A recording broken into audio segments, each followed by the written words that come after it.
Knowledge academy. ముందుగా ఈరోజు జరిగిన జాతీయ, అంతర్జాతీయ, ప్రాంతీయ మరియు ఇతర ముఖ్యమైన అంశాలను క్షుణ్ణంగా పరిశీలిద్దాం. ముందుగా ఈరోజు కరెంట్ అఫైర్‌లో చూసుకుంటే, భారతదేశంలో వ్యవసాయ భూముల్లో దాదాపుగా 6 మిలియన్ల చెట్లు అనేవి మాయం అయ్యాయి అని మనకు ఒక రిపోర్ట్ అనేది రావడం జరిగింది. అంటే భారతదేశంలో 2019 నుంచి 2022 మధ్య వ్యవసాయ భూముల్లో ఉన్న చెట్లు ఏవైతే మనం వ్యవసాయం చేస్తూ ఉంటామో, ఈ వ్యవసాయ భూముల్లో ఉన్న చెట్లు ఏవైతే ఉన్నాయో, ఈ చెట్లు దాదాపుగా 6 మిలియన్లకు పైగా 6 మిలియన్లకు పైగా మాయమైనట్లుగా నివేదిక ఇవ్వడం జరిగింది. 6 మిలియన్ల పైగా మాయమైనట్లుగా ప్రకటించారు. అంటే దాదాపుగా దీన్ని ఎగ్జాక్ట్‌గా చెప్పుకుంటే 5.8 మిలియన్స్ అంటాం. అంటే 2019 నుంచి 2022 మధ్య కాలంలో ఎక్కువగా వ్యవసాయ భూముల్లో అంటే గట్ల పైన ఉండే చెట్లు దాదాపుగా 6 మిలియన్లకు పైగా లేదా కరెక్ట్‌గా చూసుకుంటే 5.8 మిలియన్ల చెట్లనేవి మాయమయ్యాయి అని చెప్పడం జరుగుతుంది. ఏదైతే వ్యవసాయ భూముల్లో ఉన్న చెట్లు మనము ఇచ్చేస్తామో వాటిని ఏమంటాం సార్ అంటే అగ్రో ఫారెస్ట్ అనే పేరుతో పిలవడం జరుగుతుంది. ఏమంటాం సార్ అంటే అగ్రో ఫారెస్ట్ అనే పేరుతో పిలుస్తాం. అంటే వ్యవసాయ భూముల్లో చెట్లు వాటి మధ్య చేసే వ్యవసాయాన్ని అగ్రో ఫారెస్ట్ అనే పేరుతో పిలవడం జరుగుతుంది. అయితే ఈ అగ్రో ఫారెస్ట్ వలన ఉపయోగాలు ఏమిటి సార్ అంటే ఈ యొక్క కార్బన్ సింక్లను తగ్గించడంతో పాటు గ్రీన్ ఎఫెక్ట్ వాయువులను కూడా కంట్రోల్ చేయడం జరుగుతుంది మనకి ఇది. దానితో పాటు ఏదైనా విపరీతమైన వరదలు కానీ తుఫాన్లు వచ్చినప్పుడు నేల సంరక్షణ గురించి కూడా ఈ చెట్లు అనేవి కాపాడతాయి. దాంతో పాటు ఈ యొక్క మనము అగ్రో ఫారెస్ట్ వలన వ్యవసాయ భూమిలో ఉన్న చెట్ల వలన దానికి కాసే పండ్లు కావచ్చు, కాయలు కావచ్చు, విత్తనాలు కావచ్చు, మనకి అనేక రకాల ఉత్పత్తులను కూడా ఇవ్వడం జరుగుతుంది మనకి ఇవి. అయితే మన భారతదేశంలో ఈ అగ్రో ఫారెస్ట్ అనేది ఎక్కువగా ఏ రాష్ట్రాల్లో ఉంది అని చూసుకుంటే మనకు అగ్రో ఫారెస్ట్ అనేది ఏ రాష్ట్రాల్లో ఉంది అని చూసుకుంటే ఎక్కువగా ఉత్తరప్రదేశ్ అండ్ మధ్యప్రదేశ్, మహారాష్ట్ర లాంటి రాష్ట్రాలలో ఎక్కువగా అగ్రో ఫారెస్ట్ అనేవి నిర్వహించడం జరుగుతుంది అని కూడా ప్రకటించడం జరిగింది. కాబట్టి కొంచెం జాగ్రత్తగా చూడండి. డైరెక్ట్ అంటాడు వ్యవసాయ భూముల్లో దాదాపుగా ఎన్ని మిలియన్ల వ్యవసాయ చెట్లు కనుమరుగయ్యాయి అంటాడు మనకి. కరెక్ట్గా అయితే ఎగ్జాక్ట్ అయితే 5.8, దాదాపుగా అయితే 6 మిలియన్ల చెట్లు మనకి. ఓకే, దాని తర్వాత నెక్స్ట్ చూసుకుంటే భారత stock market, Indian stock market ఏదైతే ఉందో, ఇండియన్ స్టాక్ మార్కెట్ ఏదైతే ఉందో ఏకంగా మనకి 5 ట్రిలియన్ డాలర్లకు చేరినట్లుగా ప్రకటించారు. ట్రిలియన్ డాలర్లకు చేరడం జరిగింది. అయితే భారతదేశం ఇప్పటికీ ప్రపంచవ్యాప్తంగా ఐదవ అతిపెద్ద ఆర్థిక వ్యవస్థ ఉందని మనకు ఆల్రెడీ తెలుసు. అంటే భారతదేశం అనేది ఇటీవల ప్రకటించిన డేటా ప్రకారం భారతదేశ స్టాక్ మార్కెట్ విలువ అనేది 5 ట్రిలియన్ డాలర్లకు చేరినట్లుగా ప్రకటించారు. దాంతో పాటు మనకి ఇంకో విషయం ఏంటి సార్ అంటే ఈ యొక్క భారతదేశం అనేది ప్రపంచ ఆర్థిక వ్యవస్థలలో ఎన్నవ స్థానంలో ఉంది సార్ అంటే 5వ అతిపెద్ద ఆర్థిక వ్యవస్థగా ఉంది. అంటే భారతదేశం కంటే ముందు ఇంకో 4 అతిపెద్ద ఆర్థిక వ్యవస్థలు ఉన్నాయి కదా. ఏవేవి సార్ అంటే మనకి అమెరికా, చైనా, జర్మనీ, జపాన్ లాంటి అతిపెద్ద ఆర్థిక వ్యవస్థలు ఉన్నాయి. అయితే భారతదేశం అనేది 2027 నాటికి ప్రపంచంలోనే 3వ అతిపెద్ద ఆర్థిక వ్యవస్థగా అవతరించబోతుంది అని కూడా ప్రకటించడం జరిగినది మనకి. కాబట్టి కొంచెం జాగ్రత్తగా ఈ డేటాను మనం రాసుకున్నాను. ఇండియన్ ఎకానమీలో భాగంగా కరెంట్ అఫైర్లో పడడానికి ఆస్కారం ఉంది. ఓకే, నెక్స్ట్ కరెంట్ అఫైర్ విషయానికి వెళ్ళిపోతే మనము నెక్స్ట్ కరెంట్ అఫైర్ ఈ యొక్క వీనస్ వాటర్ మిస్టరీ అనేది కరెంట్ అఫైర్ లో రావడం జరిగింది. వీనస్ వాటర్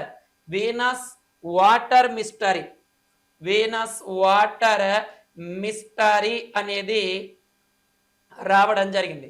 ఏంటి సార్ వీనస్ వాటర్ మిస్టరీ అనేది చూసుకుంటే మనకి ఈ యొక్క శుక్రగ్రహం, వీనస్ అంటే శుక్రగ్రహం, ఈ శుక్రగ్రహం పైన నీటి జాడలు మాయమైపోయాయి, నీటి అనేది లేకుండా పోయింది అని చెప్పడం జరిగింది. ఎందుకు అంటే ఇటీవల శాస్త్రవేత్తలు పరిశోధన చేశారు. ఏది సార్ అంటే HCO ప్లస్ డీరికాంబినేషన్ రియాక్షన్ అనే ఒక కెమికల్ రియాక్షన్ వలన ఇక్కడ ఏర్పడిన గ్రీన్ హౌస్ ప్రభావం వలన శుక్రగ్రహం పైన ఉన్న నీటిని కోల్పోయింది. నీటిని కోల్పోయింది అని పేర్కొనడం జరిగింది. చాలా చాలా ఇంపార్టెంట్. HCO ప్లస్ డికో డిసోసియేటెడ్ రీకాంబినేషన్ రియాక్షన్ అంటాం. ఇది ఉండడం వలన మనకి ఈ యొక్క శుక్రగ్రహం పైన అత్యధికంగా గ్రీన్ హౌస్ వాయువులు ఉద్గారమయ్యి అక్కడ నీటిని కోల్పోయినట్లుగా ఇక్కడ నేచర్ జనరల్ లో ఒక కొత్త అధ్యయనంలో పేర్కొనడం జరిగినది. కాబట్టి కొంచెం జాగ్రత్తగా చూడండి. శుక్రగ్రహం అనేది చూసుకుంటే సన్ నుంచి మనకి 2వ స్థానంలో ఉన్న గ్రహం. 2వ స్థానంలో వీనస్ లేదా ఓకే శుక్రగ్రహం సూర్యుడి నుంచి 2వ స్థానంలో ఉంది. అదే ఈ యొక్క పరిమాణంలో 6వ అతిపెద్ద గ్రహం ఏది సార్ అంటే శుక్రగ్రహం అంటాం. ఈ శుక్రగ్రహాన్ని మనము ఏమంటాం సార్ అంటే వేడి గ్రహం, హాటెస్ట్ ప్లానెట్, వేడి గ్రహం అనే పేరుతో కూడా పిలవడం జరుగుతుంది. అంటే దీనిపైన అత్యధికంగా కార్బన్ డైఆక్సైడ్ ఇలాంటి వాయువులు ఉండడం వలన ఇది అత్యంత వేడిగా ఉండడం జరుగుతుంది. ఏది సార్ అంటే ఈ యొక్క శుక్రగ్రహం అనేది మనకి. దానితో పాటు ఈ యొక్క శుక్రగ్రహాన్ని మనము ఈ యొక్క భూమి యొక్క కవల గ్రహం అని కూడా పిలవడం జరుగుతుంది. భూమి యొక్క ట్విన్ ప్లానెట్, భూమి యొక్క కవల గ్రహం అని కూడా పిలుస్తాం. అయితే ఈ శుక్రగ్రహం అనేది చూసుకుంటే మనకి తూర్పు నుండి పడమరకు తిరగడం వలన పడమర వైపున సూర్యుడు ఉదయించడం జరుగుతుంది. పడమర వైపున సూర్యుడు ఉదయించడం జరుగుతుంది అని కూడా చెప్పడం జరుగుతుంది. ఈ శుక్రగ్రహాన్ని వీనస్ గ్రహాన్ని మనము ఏమని చెప్పడం జరుగుతుంది సార్ అంటే okay morning star, evening star, morning star and evening star, ఉదయం తార, సాయంత్రం తార అనే పేర్లతో కూడా ఏదాన్ని పిలుస్తాం సార్ అంటే ఈ శుక్రగ్రహాన్ని పిలవడం జరుగుతుంది మనకి. అయితే ఈ యొక్క శుక్రగ్రహం పైన ఇస్రో త్వరలో చేపట్టబోయే మిషన్ ఏమిటి సార్ అంటే శుక్రయాన్. ఏది సార్ అంటే మనకి శుక్రయాన్ మిషన్ అనేది ఇస్రో త్వరలో చేపట్టబోయే ప్రాజెక్ట్. ఇవన్నీ కూడా కొంచెం జాగ్రత్తగా చూడండి. ఎగ్జామ్ పాయింట్ ఆఫ్ వ్యూలో మనకి కరెంట్ అఫైర్స్, సైన్స్ అండ్ టెక్నాలజీలో భాగంగా లేదా జోగ్రఫీలో భాగంగా క్వశ్చన్ పడడానికి ఆస్కారం ఉండడం జరుగుతుంది. ఓకే నెక్స్ట్ కరెంట్ అఫైర్ విషయానికి వెళ్ళిపోతే మనకి ఇది అవసరం లేదా. నెక్స్ట్ కరెంట్ అఫైర్, కేరళలో ఒక అటవీ ప్రాంతంలో ఒక అరుదైన ఒక మొక్కను కనుగొనడం జరిగింది. ఏ రాష్ట్రంలో సార్ అంటే కేరళ రాష్ట్రం. ఈ కేరళ రాష్ట్రంలోని అడవులు ఏవి సార్ అంటే ఎడమల యార్ అనే అటవీ ప్రాంతంలో ఒక ఉష్ణమండల వర్ష అరణ్యాలు, ఓకేనా, వీటిని సతత హరితరణ్యాలు అని కూడా పిలవచ్చు లేదా అర్ధ సతత హరితరణ్యాలు అని కూడా పిలవచ్చు. ఇక్కడ మనకి ఏది సార్ అంటే ఎంలిక చక్రబర్తి అనే ఒక అరుదైన చెట్టు అనేది గుర్తించడం జరిగింది. ఒక మొక్క, ఇది దాదాపుగా 2 మీటర్ల ఎత్తు వరకు ఈ చెట్టు అనేది పెరగడం జరుగుతుంది మనకి. దీని యొక్క ఆకులు విషయానికి వస్తే ఆకులు 13 సెంటీమీటర్ల వరకు దీని ఆకులు విస్తరించి ఉండడం జరుగుతుంది. దీన్ని బొటానికల్ సర్వే ఆఫ్ ఇండియా వాళ్ళు దీన్ని పరిశోధన చేసి గుర్తించడం జరిగింది. బొటానికల్ సర్వే ఆఫ్ ఇండియా కానీ బొటానికల్ సర్వే ఆఫ్ జువాలజీ అని ఇవి కనుగొనడం జరుగుతుంది మనకి. ఇదేనన్నా కాబట్టి చాలా చాలా ఇంపార్టెంట్. కేరళలో కొత్త రకాల చెట్లు, కొత్త రకాల వ్యాధులు అవన్నీ కూడా ప్రబలుతున్నాయి. వాటికి సంబంధించి మనము చాలా రకాల అంశాల్లో చూడడం జరిగింది మనకి.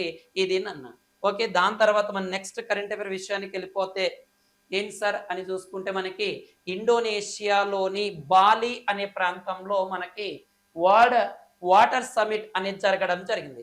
ఎక్కడ సార్ అంటే ఇండోనేషియా. ఓకే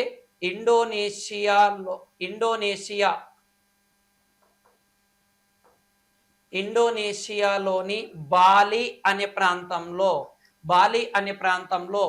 మే 18వ తారీఖు నుండి 25వ తారీఖు మధ్య ఓకే ఏది సార్ అంటే 10th వరల్డ్ వాటర్ సమిట్ లేదా వరల్డ్ వాటర్ ఫోరం అనేది జరగడం జరిగినది మనకి. అయితే ఈ వరల్డ్ వాటర్ ఫోరం అనేది 10వది. దీని యొక్క థీమ్ ఏంటి సార్ అంటే భాగస్వామ్య శ్రేయస్సు కోసం నీరు. భాగస్వామ్య శ్రేయస్సు కోసం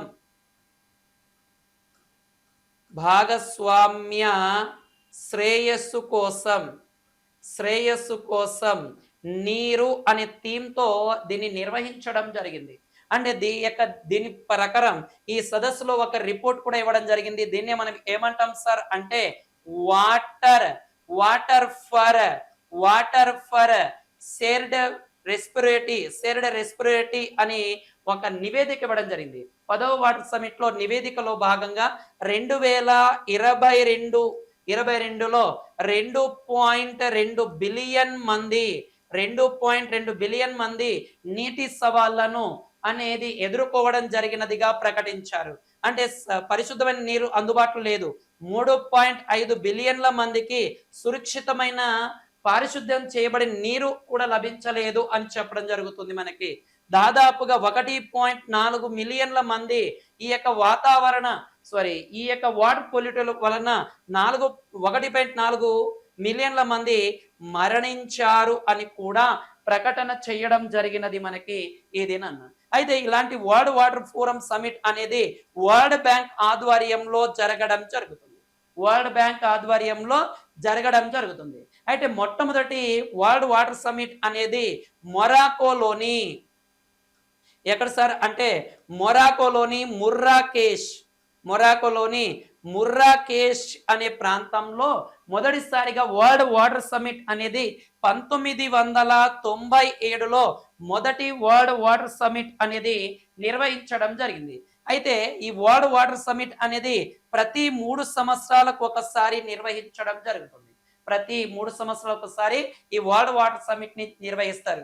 ఎవరి ఆధ్వర్యంలో నడుస్తుంది సార్ అంటే వరల్డ్ బ్యాంక్ ఆధ్వర్యంలో దీన్ని నిర్వహిస్తారు.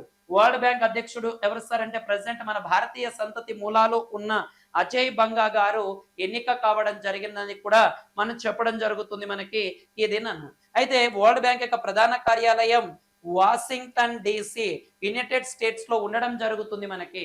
ఇవన్నీ కూడా కొంచెం జాగ్రత్తగా చూడండి, కరెంట్ అఫైర్ లో పడడానికి ఆస్కారం ఉండే ప్రాంతం. ఓకే, నెక్స్ట్ కరెంట్ అఫైర్ విషయానికి వెళ్ళిపోతే మనకి ప్రపంచవ్యాప్తంగా మనకి సంపన్న నగరాల జాబితాను ప్రకటించడం జరిగింది. ప్రపంచవ్యాప్తంగా ఏం చేశారు సార్ అంటే సంపన్న నగరాల జాబితా, సంపన్న నగరాల జాబితాను ప్రకటించారు. అంటే 50 నగరాల జాబితాను ప్రకటించారు.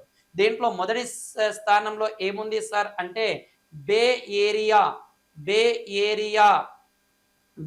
ఏరియా టెక్ హబ్ అనేది ఉండడము. దాని తర్వాత టోక్యో, సింగపూర్, దాని తర్వాత Singapore and London and Los Angeles లాంటివి ఉండడం జరుగుతుంది. అయితే భారతదేశం నుంచి ఏవైనా టాప్ 50లో మన భారతదేశం నుంచి ఏవైనా నగరాలు చోటు సంపాదించడం జరిగినాయా అంటే భారతదేశం నుంచి మనకి ఏవేవి ఉన్నాయి సార్ అంటే ముంబై మరియు ఢిల్లీ అనేవి ఉండడం జరుగుతుంది. అంటే ప్రపంచంలో అత్యంత సంపన్న నగరాలలో ఈ యొక్క భారతదేశం టాప్ 50లో ఉన్న నగరాలు ఏవి సార్ అంటే ముంబై మరియు ఢిల్లీగా ఉండడం జరుగుతుందిగా చెప్పడం జరుగుతుంది. ఓకే, నెక్స్ట్ కరెంట్ అఫైర్ విషయానికి వెళ్ళిపోతే ఏంటి సార్ అంటే ప్రపంచవ్యాప్తంగా ఉన్న సంపన్నుల వ్యక్తుల జాబితాను ప్రకటించారు. అంటే వరల్డ్ వైడ్ గా ఉన్న బిలినియర్స్ యొక్క లిస్ట్ ను ప్రకటించడం జరిగింది. దీన్ని ఎవరు ప్రకటించారు సార్ అంటే బ్లూంబర్గ్. ఎవరు సార్ అంటే బ్లూంబర్గ్ బిలినియర్ అనేది ప్రకటించడం జరిగింది. ప్రపంచంలో అత్యంత సంపన్న స్థానంలో ఉన్నది ఎవరు సార్ అని చూసుకుంటే మనకి ఓకేనా బెర్నార్డ్ ఆర్నాల్డ్ అనే వ్యక్తి ఫ్రాన్స్ దేశానికి చెందిన వ్యక్తి మొదటి స్థానంలో ఉండడం జరుగుతుంది. రెండవ స్థానంలో Jeff Bezos United states of America, Elon Musk United states of America మూడవ స్థానము. 4వ స్థానంలో మార్క్ జుకర్బర్గ్ 4వ స్థానం. లారీ పేజ్ USA తను 5వ స్థానం. అయితే భారతదేశం నుంచి ఇండియా నుంచి ఎవరైనా ఉన్నారా అని చూసుకుంటే మనకి ముఖేష్ అంబానీ గారు 12వ స్థానంలో, గౌతమ్ అదానీ గారు 14వ స్థానంలో ఉండడం జరుగుతుంది. అంటే బ్లూంబర్గ్ యొక్క నివేదికలో అత్యంత ధనవంతుల లేదా బిలినియర్ల యొక్క జాబితాను ప్రకటించడం జరిగింది. అవి కొంచెం జాగ్రత్తగా చూడండి. ఓకే, నెక్స్ట్ కరెంట్ అఫైర్ విషయానికి వెళ్ళిపోతే ఓకే, భారతదేశానికి చెందిన ఓకే భారతదేశానికి సంబంధించి ఒక వ్యక్తికి global excellence award okay global global excellence award అనేది ఒక వ్యక్తికి రావడం జరిగింది.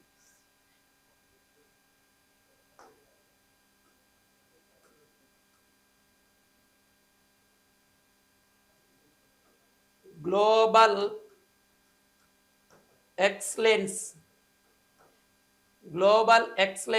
అవార్డ్ 2024 కి ఎవరికి రావడం జరిగినది అని చూసుకుంటే మనకి ఓకే ఈ యొక్క వింధ్యా ప్రాంతంలో అత్యధికంగా విద్య కోసం కృషి చేసిన చంద్రకాంత్ సదిచ ఎవరు సార్ అంటే చంద్రకాంత్ సతీజ అనే వ్యక్తికి రావడం జరిగింది. 2024 సంబంధించి global excellence award 2024 Chandrakant Satija అనే వ్యక్తికి రావడం జరిగినది. మనకి ఇతను విద్యలో అత్యుత్తమైన సేవలు అందించినందుకు గాను 2024కి గ్లోబల్ ఎక్సలెన్స్ అవార్డ్ అనేది రావడం జరిగినది. ఓకే, నెక్స్ట్ కరెంట్ అఫైర్ విషయానికి వెళ్ళిపోతే మనకి ఓకే భారతదేశ ఎంఎస్ స్వామినాథన్ కూతురు అయిన భారత హరిత విప్లవ పితామహుడు యొక్క కూతురు అయిన ఎవరు డాక్టర్ సౌమ్య స్వామినాథన్కి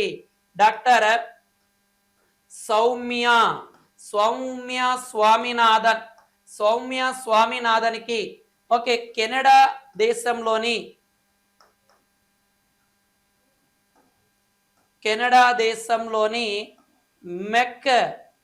మెక్గిల్ యూనివర్సిటీ నుంచి డాక్టరేట్ పొందడం జరిగింది. చాలా చాలా ఇంపార్టెంట్. ఎంఎస్ స్వామినాథన్ కూతురైన డాక్టర్ సౌమ్య స్వామినాథన్కి 2024లో కెనడాలోని మెరగిల్ యూనివర్సిటీ నుంచి ఈ యొక్క డాక్టరేట్ పొందడం జరిగింది. ఈ యొక్క డాక్టర్ సౌమ్య స్వామినాథన్ గారు WHOలోని చీఫ్ సైంటిస్ట్ గా కూడా పనిచేయడం జరిగినది ఈమె. దానితో పాటు ఈమె యొక్క తండ్రి ఎవరు సార్ అంటే ఎంఎస్ స్వామినాథన్ గారి గురించి మనం చూసుకుంటే ఈ ఎంఎస్ స్వామినాథన్ గారు భారతదేశ హరిత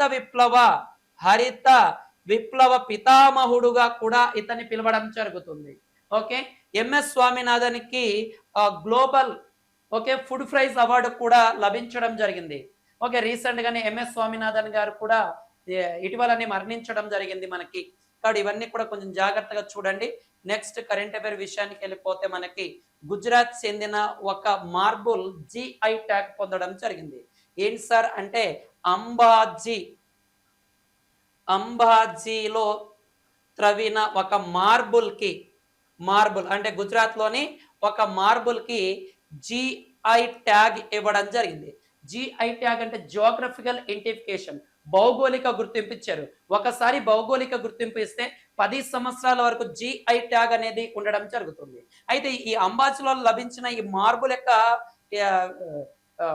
ఇంపార్టెంట్ ఏంటి సార్ అంటే దాదాపుగా 95 నుంచి 96 మధ్య ఈ యొక్క తెల్లదనాన్ని కూడా ఈ యొక్క ఈ రాయి లేదా ఈ మార్బుల్ అనేది అంత వైట్ గా ఉండడం జరుగుతుందని ప్రకటించడం జరిగింది.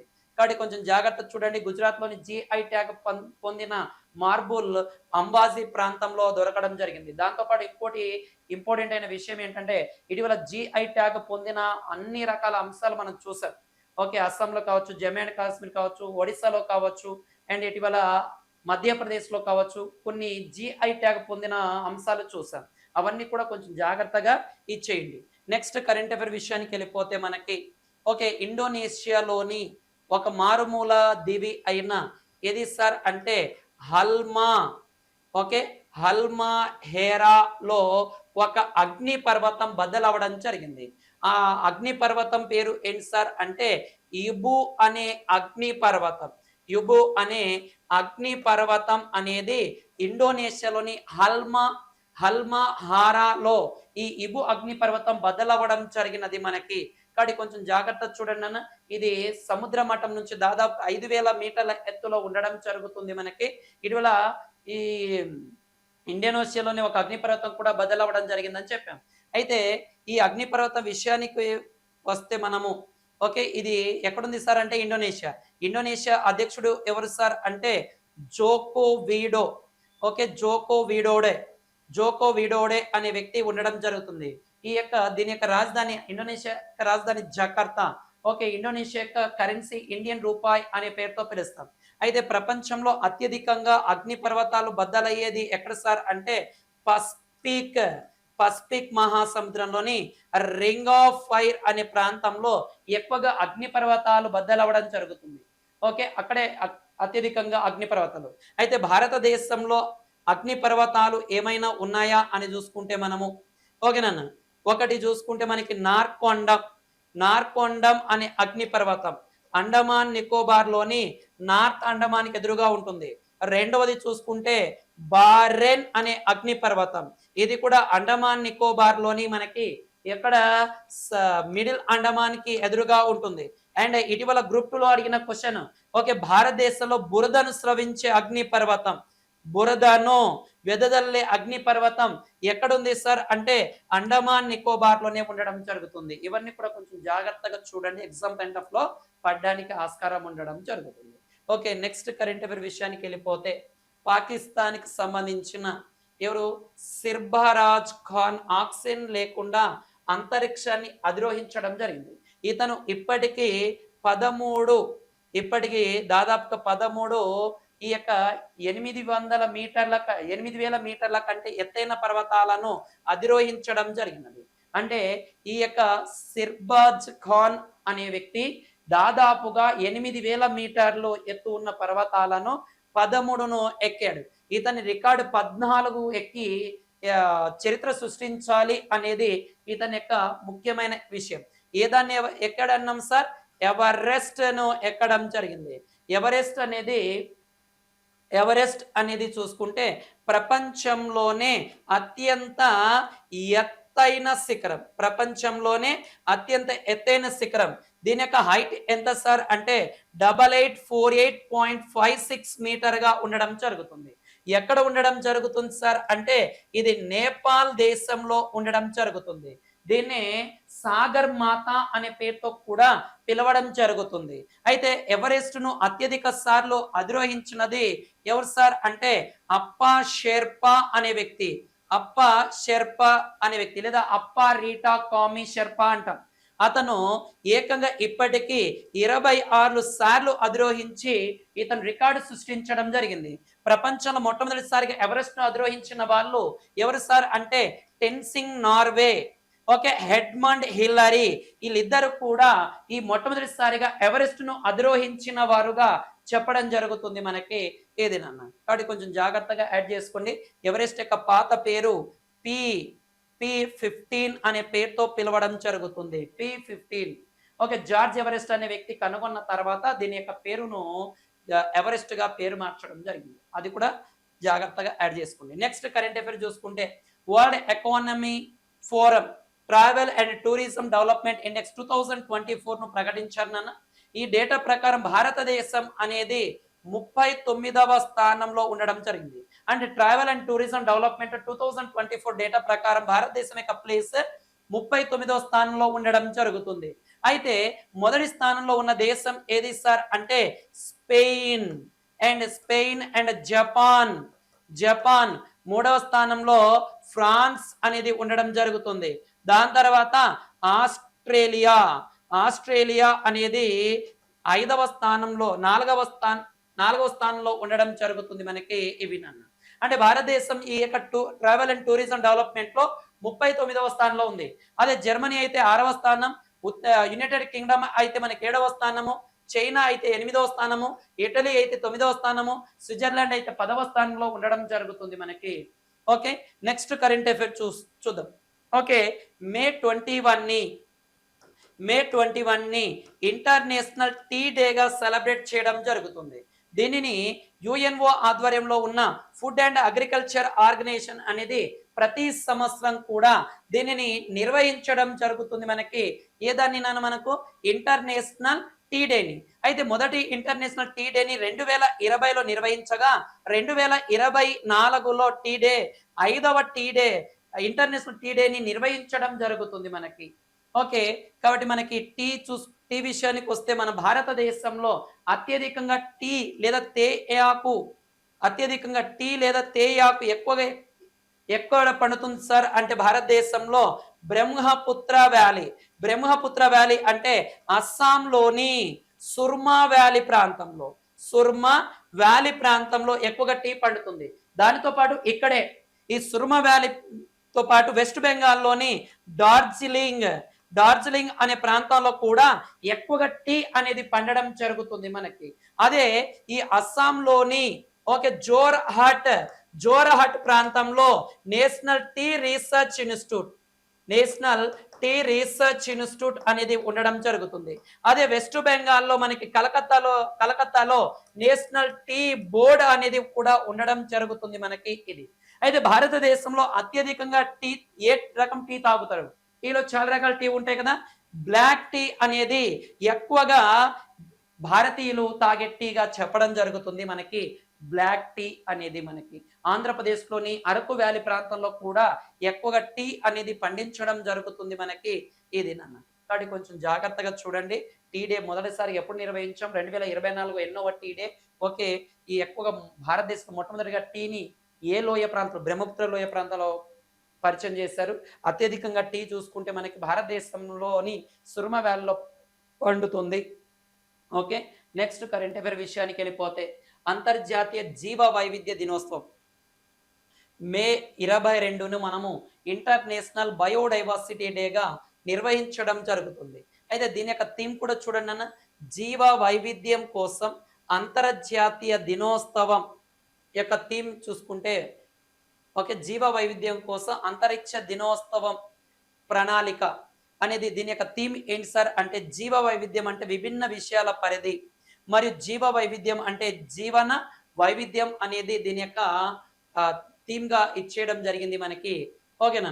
అయితే దీనిని మొట్టమొదటిసారిగా 1992లో యుఎన్ఓ ఆమోదించి 1993 నుంచి ఇంటర్నేషనల్ బయోడైవర్సిటీ డేని నిర్వహించడం జరిగింది.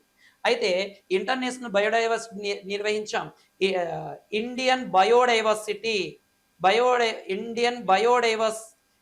బయోడైవర్సిటీ రీసెర్చ్ సెంటర్ ఎక్కడ ఉండడం జరుగుతుంది అని చూసుకుంటే చెన్నై తమిళనాడులో ఏర్పాటు చేశారు. ఇండియన్ బయోడైవర్సిటీ సెంటర్ ఎక్కడుంది? చెన్నైలో ఉండడం జరుగుతుంది మనకి.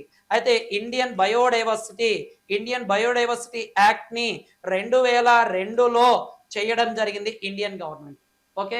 భారతదేశంలో బయోడైవర్సిటీ యాక్ట్ ను చేయడం జరిగినది 2002లో. అయితే ప్రపంచవ్యాప్తంగా బయోడైవర్సిటీ హాట్స్పాట్లు మొత్తం 25 బయోడైవర్సిటీ హాట్స్పాట్లు ఉండగా భారతదేశంలో 4 బయోడైవర్సిటీ హాట్స్పాట్స్ అనేవి ఉండడం జరుగుతుంది. ఇవి కూడా కొంచెం జాగ్రత్తగా చూడండి. ఎగ్జామ్ పాయింట్ ఆఫ్ లో క్వశ్చన్ పడడానికి ఆస్కారం ఉంది. ఓకే. నెక్స్ట్ కరెంట్ అఫైర్ విషయానికి వెళ్ళిపోతే ప్రపంచంలోనే మొట్టమొదటిసారిగా ఏఐ ఆర్టిఫిషియల్ ఇంటెలిజెన్సీ యాక్ట్ ను చేసిన మొట్టమొదటి ఏవి సార్ అంటే యూరోపియన్ యూనియన్ అనే దేశాలు ప్రపంచంలోనే మొట్టమొదటిసారిగా ఆర్టిఫిషియల్ ఇంటెలిజెన్స్ యాక్ట్ ని చేయడం జరిగింది. చూడండి, ఇటీవల చూడండి చాలా రకాలుగా మనకి ఈ ఆర్టిఫిషియల్ ఇంటెలిజెన్స్ అనేది తరచుగా కరెంట్ అఫైర్ల నుంచి ఉంటుంది. సైన్స్ అండ్ టెక్నాలజీ భాగంలో క్వశ్చన్ పడడానికి ఆస్కారం ఉంది. అదే ప్రపంచంలో మొట్టమొదటిసారిగా ఆర్టిఫిషియల్ ఇంటెలిజెన్స్ ఏఐ యాక్ట్ చేసిన దేశం ఏది సార్ అంటే యూరోపియన్ యూనియన్ అనేది ఈ యొక్క ఆర్టిఫిషియల్ ఇంటెలిజెన్స్ పైన చట్టం చేయడం జరిగినది. ఓకే. నెక్స్ట్ కరెంట్ అఫైర్ విషయానికి వెళ్ళిపోతే